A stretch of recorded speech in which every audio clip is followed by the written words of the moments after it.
এখনো পর্যন্ত আজান পারে না, একামত পারে না, জানাজার নিয়ম জানে না।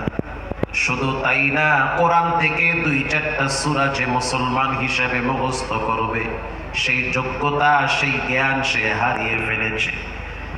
এই দিকে লক্ষ্য করে রব্বুল আলামিন বলেন, যেই সন্তান আর সম্পদের জন্য এত ব্যস্ত হইলা, এক সময় দেখবা সন্তান আর সম্পদ কোনোটাই তোমার বন্ধু না।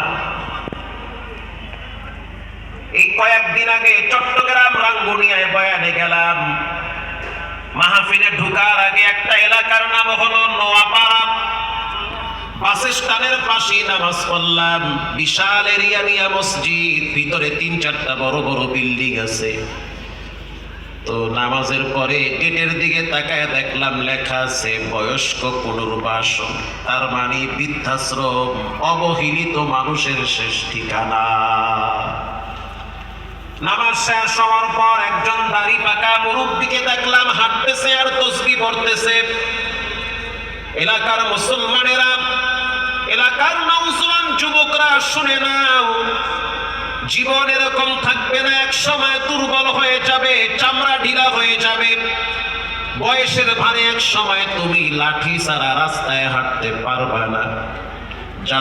যাদেরকে আপন ভাবতা, এক সময় দেখবা তারাই হলো তোমার জীবনের সবচেয়ে বড় শত্রু।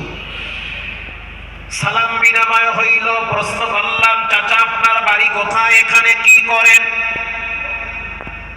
সে জবাব দিল, আমার বাড়ি হলো গুলশান 1-এ, লেকের পারে আমার বাড়ি।